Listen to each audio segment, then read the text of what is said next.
we can dismantle the patriarchy one individual at a time, quietly in our families, in our marriages, in our communities, first and foremost in our hearts. You know that I'm not coming from an anti-male perspective. I'm not trying to tear down men.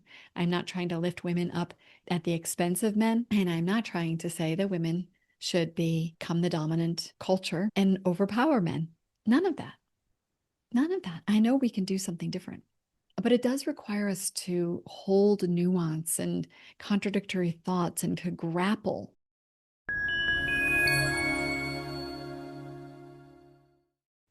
Well, hello, it's Deb. Today is going to be a bit of a riff. In other words, I don't even really know exactly what I'm going to be talking about.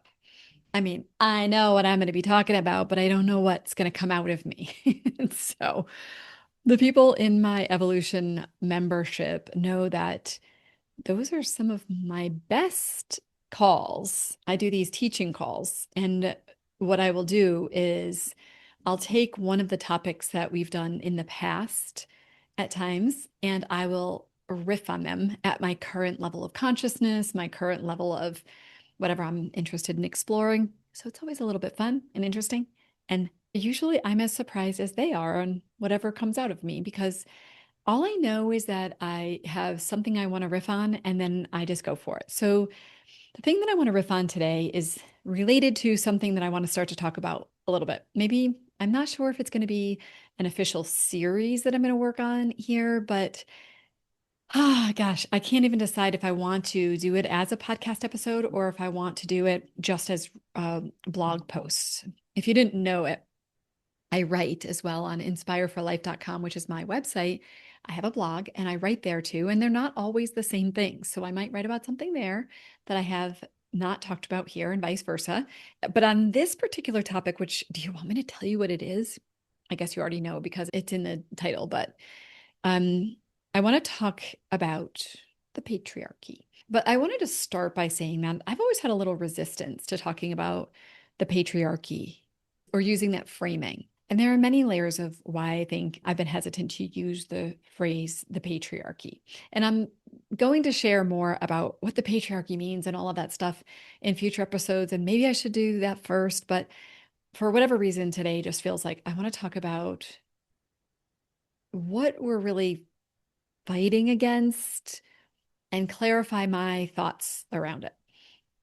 So, in a nutshell, the patriarchy is this invisible cultural set of, let's just say, rules that we're following and we don't even really know we are. It's this male dominated power over set of structures. And I say it's invisible because usually it's passed on from generation to generation. We don't always see it. When we start to see it, we go, whoa. And it's not that I haven't seen it. I have absolutely seen it. I saw it all the way back, at least the first time I had conscious awareness when I was working at Arthur Andersen back in the 90s. And we were not able to wear pantsuits. We could only wear skirts or dresses. We used to say that it was for men's viewing pleasure. And while I was there was a woman who became partner. I want to say the first partner. I'm not positive, but I think so.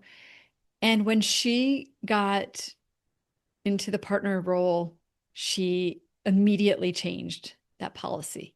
So we were so excited that we could wear pantsuits.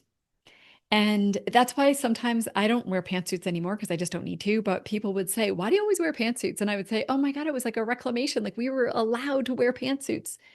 And I want to say that I worked in an environment that was actually pretty forward thinking. And in many ways, I had lots of really amazing opportunities. And I can't say that I was the first to deal with this. There have been a lot of women before me that paved the way for me to be able to have as many rights as I had. But I certainly saw the way that the patriarchy was playing out. I didn't have the words for it. And then I saw it in every job after that.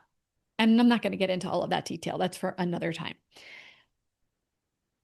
But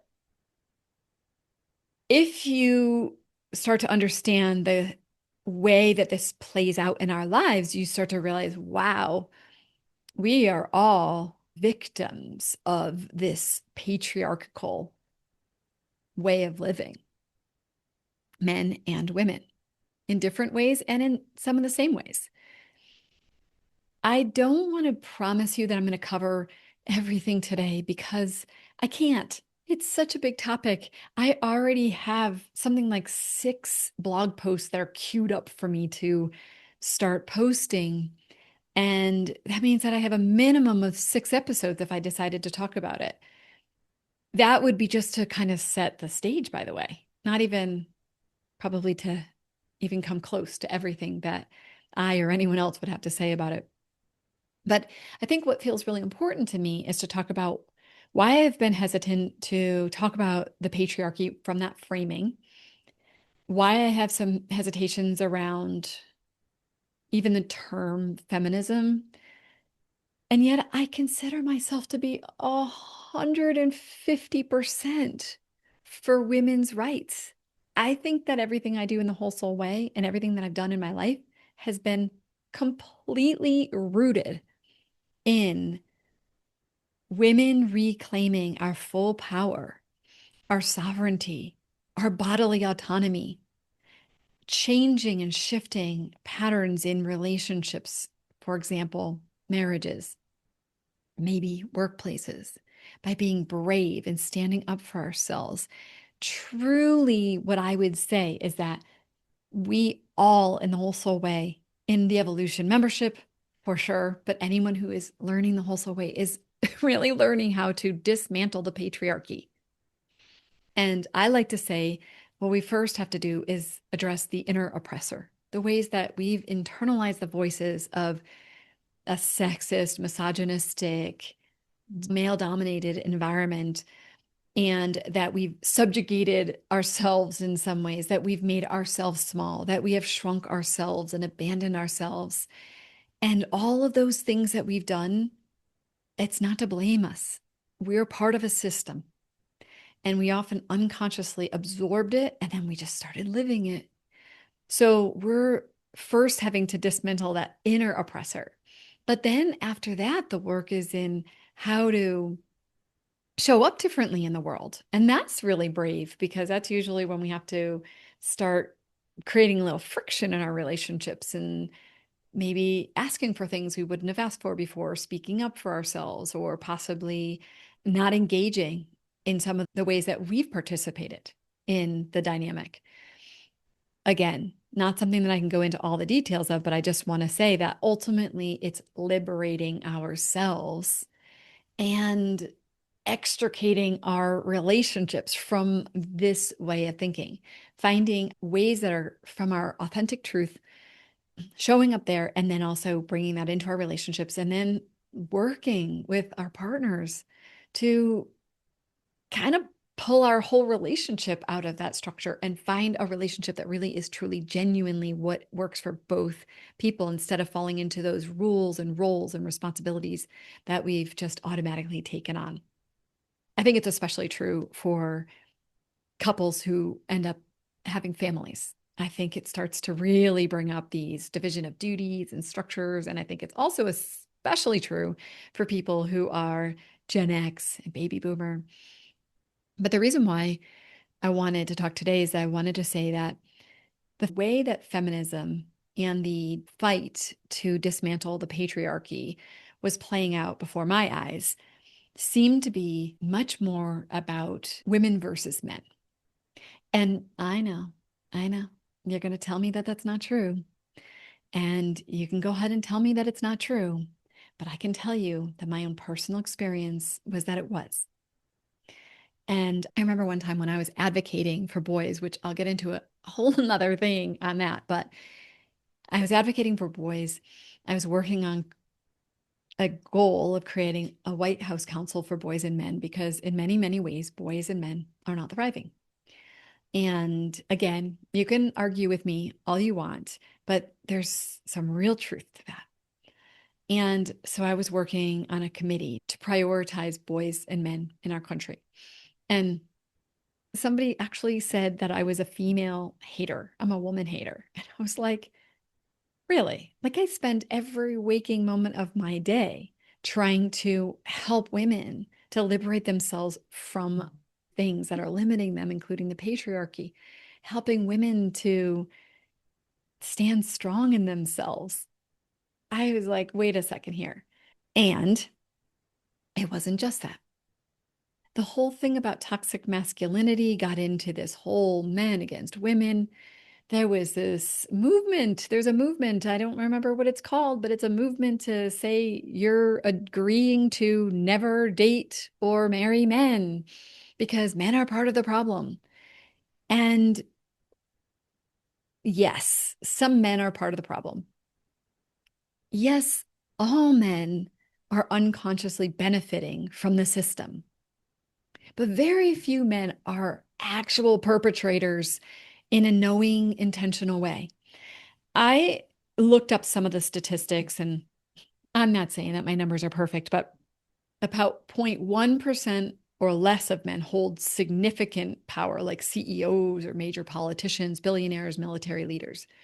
Somewhere between 5 and 10% of men hold some type of managerial or above leadership position. So we're looking at 5 to 10% of men having some type of, let's just say, institutional authority. So that's not a huge percentage. And yet I think it's easy to think, these men, they're just ruling over us. Now, with that said, I think it's something like 73% of Congress are men, which obviously means that they're not balanced with the population, right? But a lot of that is a holdover from the past of that these people stay in positions like this for such a long time. And hopefully we'll start to make some changes there. Let's just say that we have 10% of men who have positions of power, and we have, even just say we have 15% of men who are active perpetrators out there. That means that we'd be at 25% of men are kind of bad. That means that 75% of men are neither powerful nor actively harmful. Now, do they benefit from patriarchal structures, whether they want to or not? Of course they do. And do they contribute to maintaining these kinds of structures through things that they do if they're not actively working toward shifting out of patriarchal structures? Sure. Do they do things like interrupt women or minimize them? Or do they make assumptions about women that like their wife should handle childcare logistics or all the emotional labor? 100%. I am not saying that we don't need to break free from this, but let's just go with that. Most men aren't intentionally trying to marginalize women or cause harm. Now, does that mean that they're going to be eager to give up some of the benefits they have? Some of them are going to go kicking and screaming, even the best of them. But that doesn't mean that they're rotten and bad people. It's no different in many ways of women who feel resistant from breaking free from these structures, because there are still a lot of women who live in very traditional environments, in traditional homes, and they may not like it, but they haven't been able to break free from it either because maybe there are some benefits they get. And it's often women might be getting more financial support, maybe feeling like they have the protection of the man. But women in general tend to get less. And there's more harm that's being caused to women. With that said, there is harm that's being caused to men. So when I start to talk about dismantling the patriarchy from within, I'm going to be more emphasizing women's experiences, partially because I'm a woman, partially because I want women to be able to do this work. But I also want to say that the work of the whole soul way is absolutely the way men would extricate themselves from the patriarchy as well. Because ultimately, it's how do we find what our unique experiences are, what our truth is, what we desire in the world, how we want to run our lives. It really is reclaiming our own autonomy, sovereignty, agency, and pulling away from what society says is right or the limitations that's been imposed upon us by the systems and structures of society, and instead choosing to be our own free thinker, our own free actor in the world. And so I'm not necessarily going to be speaking about the male experience. Maybe I'll bring people on who can, but that's not the main focus of at least my solo talks related to the patriarchy. But before I talk about how men have been impacted, because I think I'll just touch on that a little bit, I want to say, so the reason why I've had such hesitation to move toward talking about things with the framing of the patriarchy and dismantling the patriarchy is because I don't want to come from the angle of being against men. When I saw that thing that women were more afraid if they were in the woods of being with a man than with a bear, I thought, we have had some very, very bad PR about men. The idea that we have to feel that scared when, let's just say, 75% of men, maybe even more, are never going to cause harm to us. I want to say, though, I'm a victim of it. Like when I'm out and I'm alone and there's a man, I don't care who he is and what he looks like. There's a part of me that is bolting to my car. Like I want to be safe. I'm afraid. I have been convinced, and I am definitely someone who has been exposed to many men who have been very safe. I have two boys. I have two older brothers. I was in technology space before, in the consulting space. I was around men all the time. I had more men in my life who I know were safe and were not perpetrators and did not try to dominate me. But I also had enough. I remember this guy who talked about how if you have a clear container of water with nothing in it, you put in just a couple drops of red food coloring, and it's going to completely taint the water. And then it's going to take gallons and gallons and gallons of water to be able to clear that out and eventually have it be clear. That was an example about negative thoughts. And it's the same thing with the bad apples for men, is that the bad apples give all men a bad reputation. Another example would be someone who doesn't want to fly because they think it's unsafe. And they never go look at the statistics. They're fine with driving on the highway and doing other things that are much more dangerous, but they are just afraid of it. I guess I'm just saying is that it doesn't mean it's rational, but that's how people feel about men. And what I did not want to do was perpetrate more harm against men with myths and stories about men.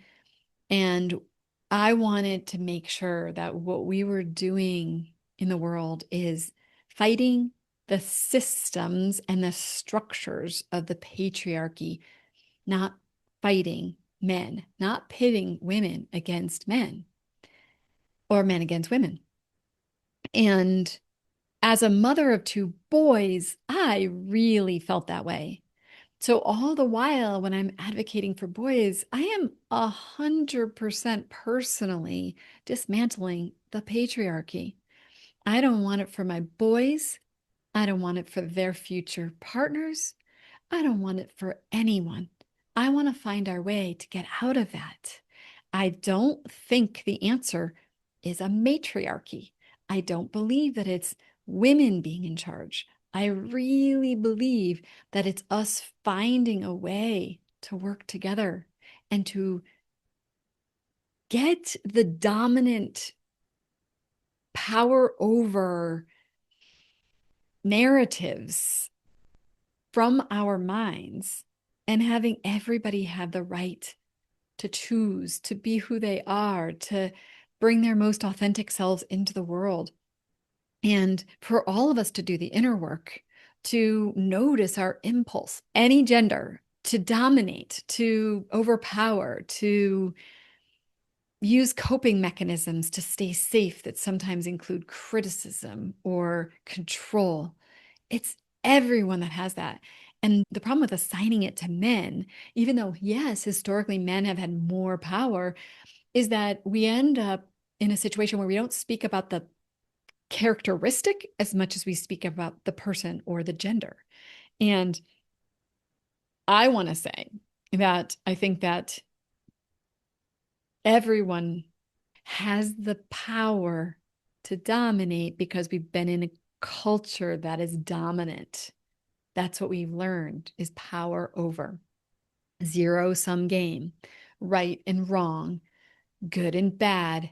There's this level of, this is the way instead of honoring everyone's unique ways. And I just can't do this from the place of tearing down men.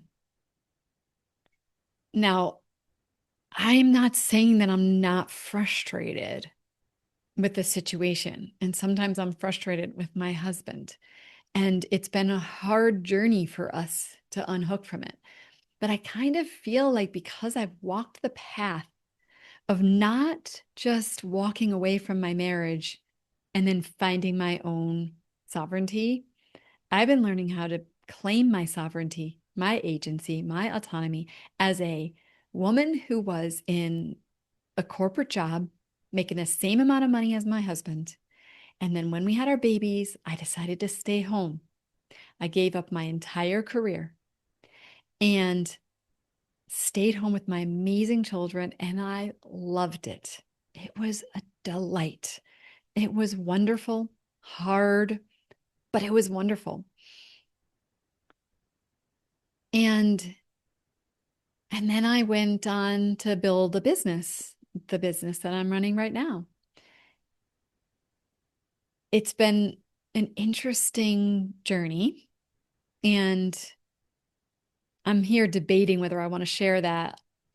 The world also is rough on stay-at-home mothers who want to get back into corporate.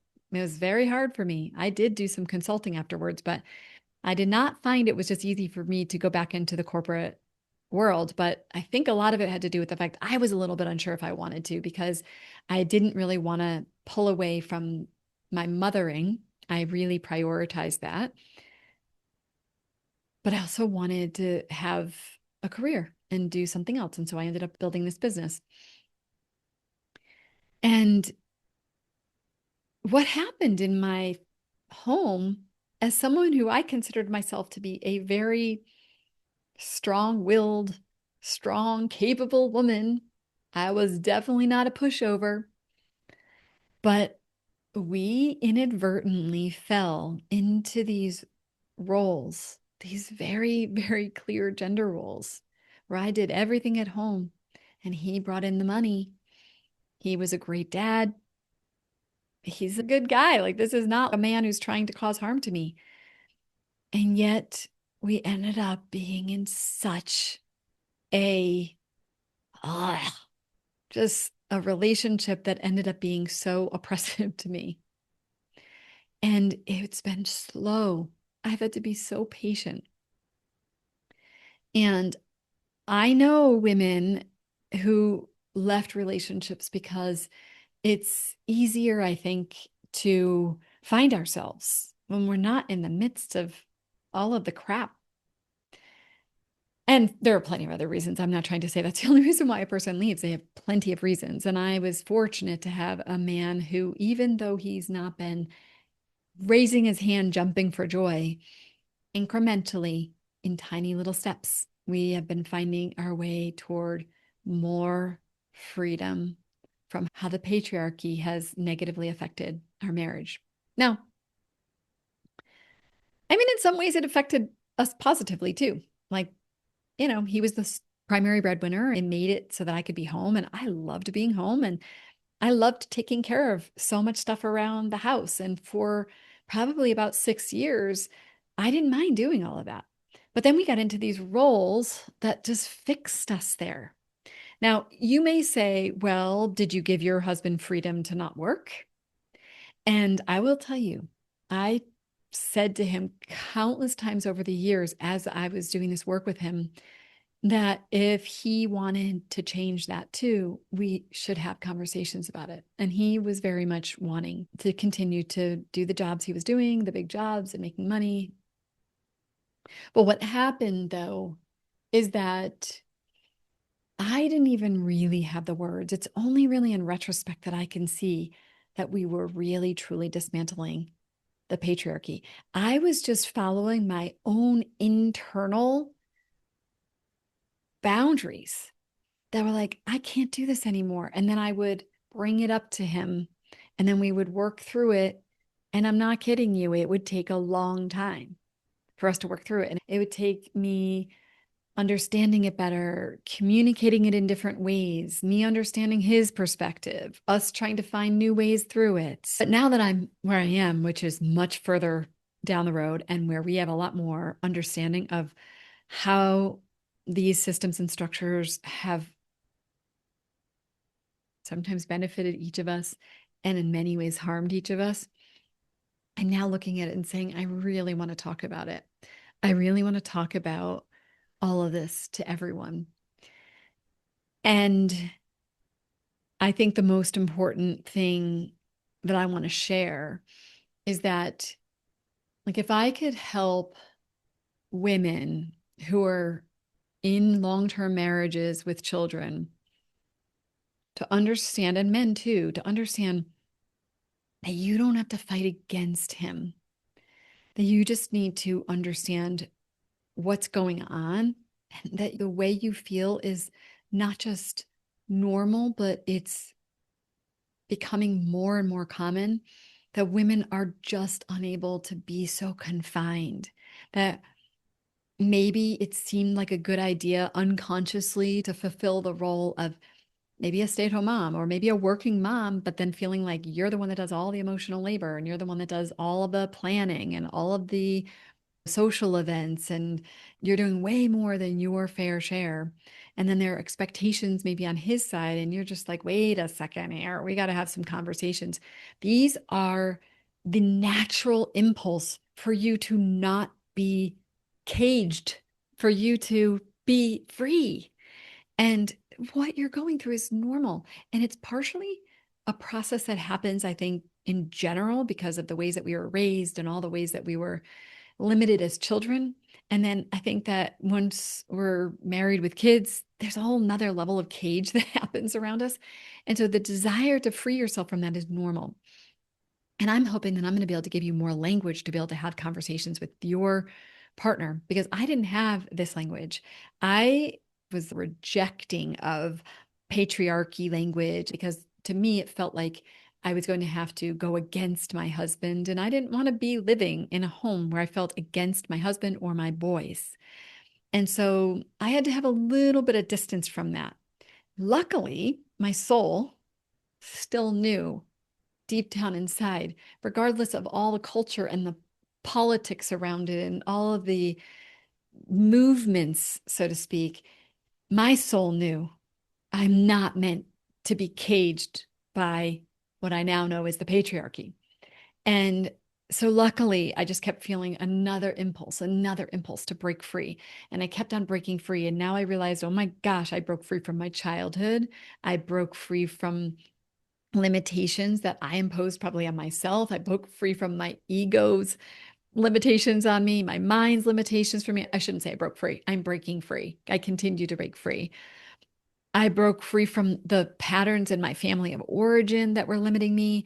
I have been breaking free from the limitations that were imposed upon me by culture, but also that I became complicit in and I started living. So I had to not just expect, say, my husband to change, but I had to be willing to change as well. I had to clean out the inner oppressor voices and keep being brave, to keep showing up more fully, and to ask for what I needed and to stop participating in patterns that were harming me.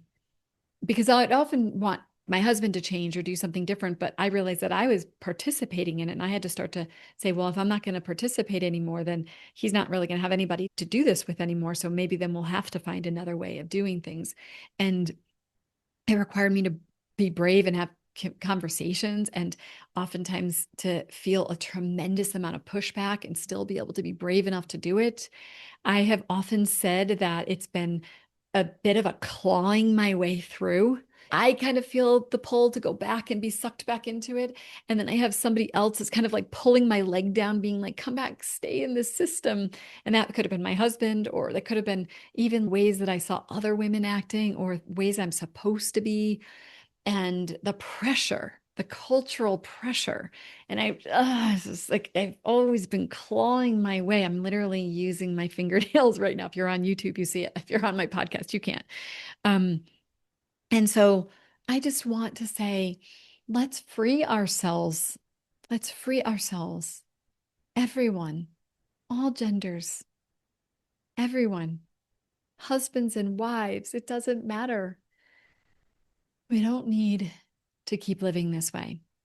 It's brave work, though. So let me just say for one moment a couple of things that I know that men both suffer from and benefit from. So men definitely benefit in many ways. One way is economic advantages. It appears, the research that I did, it appears that men and women are a little bit more on par with the ways they're paid. Maybe even in big cities, women are even paid more prior to them having children. Interestingly enough, when a woman has a child, her income goes down. Now, there are a lot of reasons for that. I know. And men, though, they get a fatherhood bonus, a little bump because they're more trustworthy now. So, that's a truth. I think that men's ideas and their expertise in leadership are presumed competent. Sometimes women do have to prove themselves more. And that can be really difficult because it's a double standard. Men do substantially less housework and childcare, even when both partners are working full time. And oftentimes the mental load of family management is falling onto women. All of that planning and the remembering and the coordinating, and it's invisible, but it is freaking exhausting. So when it comes to sexual autonomy, I think most people would say that men face fewer consequences for whatever their choices are. Men aren't expected oftentimes to manage other people's feelings or to remember birthdays or to maintain family relationships or maybe provide emotional support. And it's oftentimes assumed that the woman is going to do that. Even caregiving, whether that be caregiving of children or caregiving of parents, oftentimes it falls on women. And even women who are working full time, it's falling on them. As I said before, the other advantage is just I think up until recently, men have held more positions of power. And I think that it's probably still true. I don't know the numbers on it. And we certainly know, as I said, in Congress, it's 73% men. And so we know that there are places, certainly politically, where that's true. Let's talk about some of the ways that men are harmed by the patriarchy. I think that men are harmed when it comes to emotional restriction in some ways, as women are. I think that we just have our different flavors of it. For men, it might be to be strong and stoic and not be vulnerable, to never cry, things like that. But women have their own version of that. I think that maybe there are men who feel a sense that they have to do what is manly. Maybe that they can't ever do anything wrong. Maybe they can't be affectionate to their male friends or show weakness. They have these very narrow expectations of their roles. I know that that is changing. When I look at my boys, they're incredibly affectionate. They say, I love you to their friends. It's very, very different in their generation. They're in their young 20s.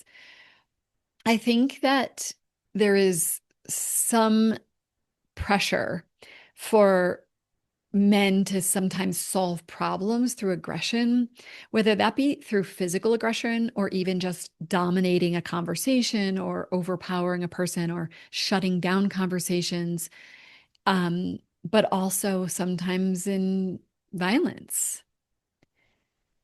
I don't know if you know this, but men are also more likely to die by suicide. Did you know that the rate is 3 to 4 times the rate of women in the United States?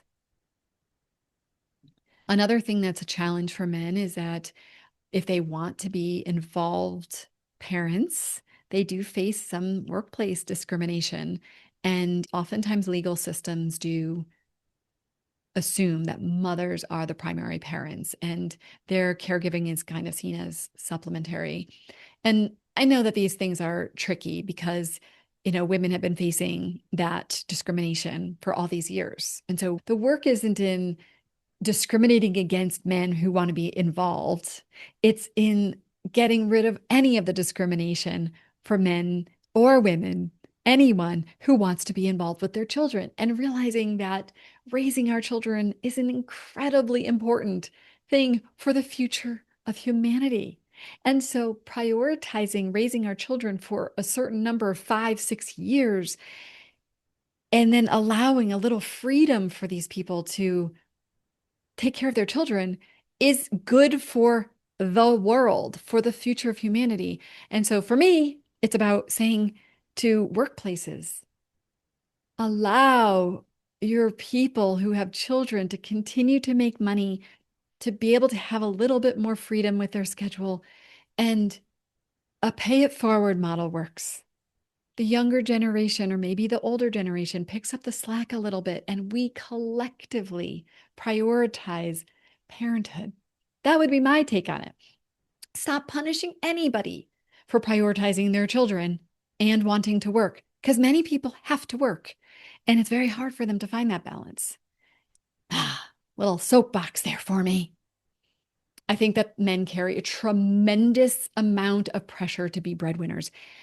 And I think that there's a lot of shame when they're not. And I think that they feel that they're not eligible to be in relationships with women unless they are making good money. And I think that as women start making more money, I don't know if that's going to change. I don't know if it will. Maybe that will, and maybe more men will decide to stay home with their children. I'm not really sure, but it is tremendous pressure that they're feeling. Another area is mental health for men who experience depression and anxiety and trauma. They're more likely to self-medicate with substances and not get help. And I do think that that's changing, but I think that it's still true. And probably one of the more under-discussed but really important things to talk about is the expendability of men and the way that men are overrepresented in dangerous jobs. They're much more likely to die in the workplace. They're drafted in wars. They are oftentimes considered to be disposable. Now, I don't feel that way about my boys, and I think most parents don't, but I think that, previous generations, when there was more war, and I recognize there's war right now, but the kind of war where our kids were being drafted, they had to just get used to it. I mean, if you look at least my grandparents' generation, they had 2 children who died. 2 children who died, and neither of them are at war, but they still had 2 tragedies. And people had more children because they actually knew that there was a good chance that some of their children wouldn't survive. And now I think we can't even fathom that.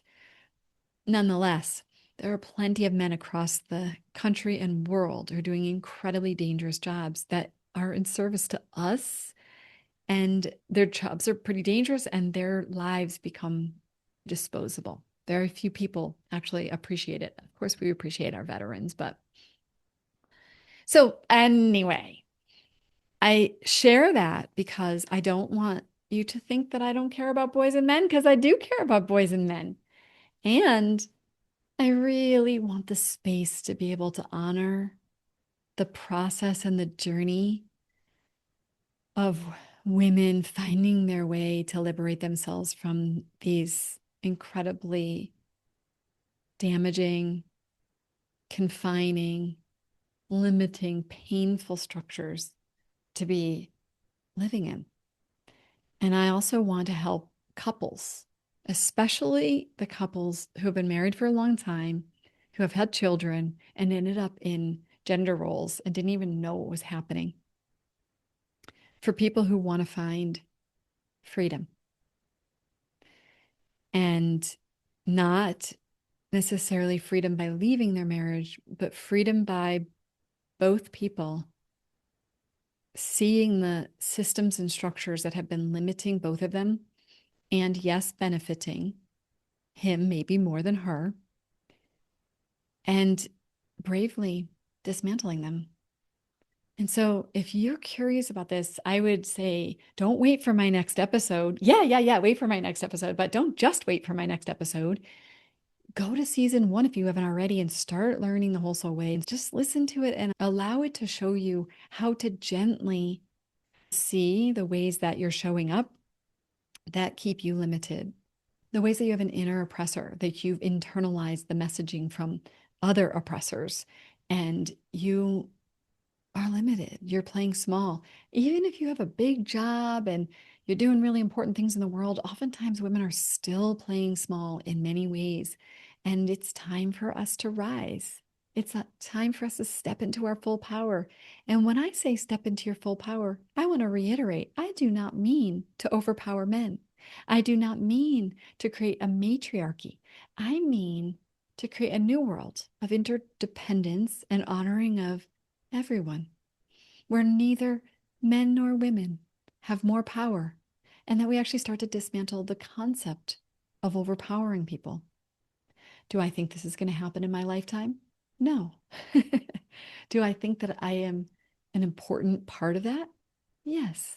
Do I think I am even important, even if I wasn't talking about it or doing the whole soul way work with people? Yes, because I believe that each person, each individual makes a huge impact on the world. I believe in the butterfly effect, the ripple effect. I believe that me and my husband extricating ourselves from patriarchal thinking, the way that that mind bug has gotten into, it's not even a mind bug, it's a worm that has infiltrated our brains. And as we extricate ourselves from it, we start to give our children more freedom. As much as our kids are doing so much better, they're still part of a system that has a dominant culture. It's still there. So even though they are making choices to do better, I'm telling you, it's going to be hard work for them too, to keep themselves from getting sucked into it, especially when they have children. So it's good for them to watch us. It's good for every person we talk to, everyone we interact with. When we are freer and we're showing up more authentically, other people get the permission to do the same. I believe that we must be the change we wish to see in the world. So even if I didn't impact anyone else through my podcast or through the Whole Soul Way, I know that just being more free is an incredibly important gift to the world. And that is the same for you. You don't have to do this work in order to become someone who stands at the podium and speaks about it. You do this work so that your lineage changes, so that the people around you get maybe woken up a little bit and inspired to do things differently in their marriages or in their relationships, to free ourselves from the generational traumas that we've experienced by being in culture that is intended to power over and subjugate women. That is the point. And there might be a point where you start to feel an impulse inside of you where you want to have some conversations with your husband about something that you want to change. And it might be something about division of duties, or it might be a way that he talks to you that's uncomfortable for you, or maybe the way that he grabs your butt without consent and it bothers you. And you want to have these conversations.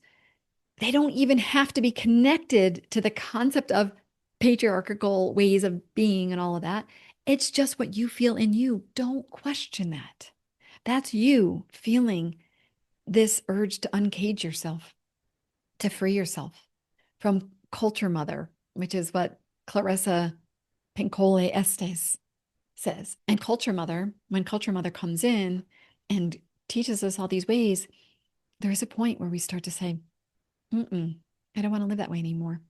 And many, many, many, many, many, many, many, many couples will get to the end of their lives and will have continued to live, unbeknownst to them, even though they might not be very happy, under the division of duties and structures and traditional roles and expectations. And many times the woman is playing small and shrinking herself and wishing for more, but never really asking for it. If you're feeling that deeper longing, the sense that maybe you feel some emptiness, you're not fulfilled, you're not as happy as you thought you would be at this point in your life, there's a very good chance that your soul is calling you forth, calling you home, saying, you know what? There's more for you.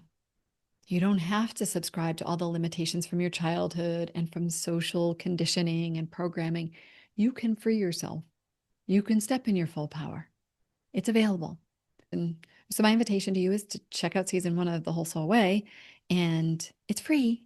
I mean, this is something you can go do on your own time whenever you want. You could download the workbooks. They're free also, and start to free yourself. Okay? So in the future, when I start to talk about the patriarchy, you know that I'm not coming from an anti-male perspective. I'm not trying to tear down men. I'm not trying to lift women up at the expense of men. And I'm not trying to say that women should become the dominant culture and overpower men. None of that. None of that. I know we can do something different. But it does require us to hold nuance and contradictory thoughts and to grapple here. And it also requires us to have a lot more patience. And most activists that I know, they're not very patient. They just want to see the world changed. And oh my gosh, am I thankful for some of the activists in the past who have fought for women's right to vote and all of the things that have been done in the name of feminism. Deeply grateful. And I'm glad that there are women, or people, I should say, out there who will fight. I am. And yet, that's not me. I'm an inside out activism.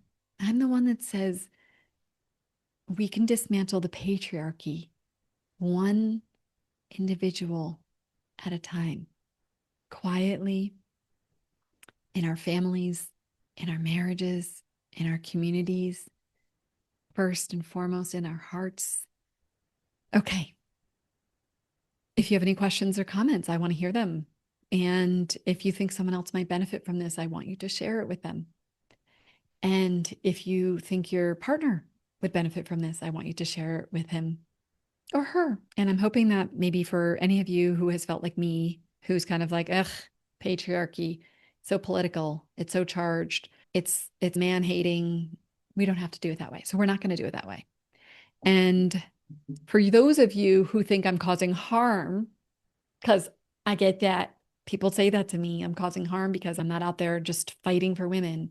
I promise you, I'm fighting for women. I'm fighting so hard for women. I am fighting with every minute of my day for myself and every other woman out there, for perhaps my future grandchildren, for my boys, girlfriends, and even for how all of this affects the boys and the men. I'm fighting for humanity here. I care about humanity. That's what I care about. I care about humanity. I care about us being able to find our way to love one another more.